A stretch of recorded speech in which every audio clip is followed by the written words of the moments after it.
избрала слепого вождя, и племя стало слепым.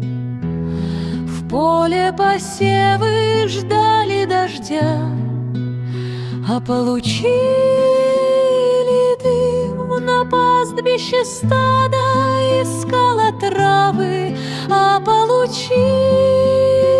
снег.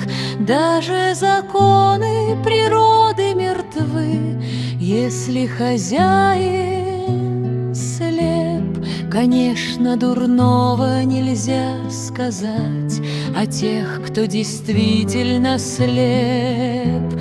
Но если ты зрячий закрыл глаза, значит, ты зря ешь свой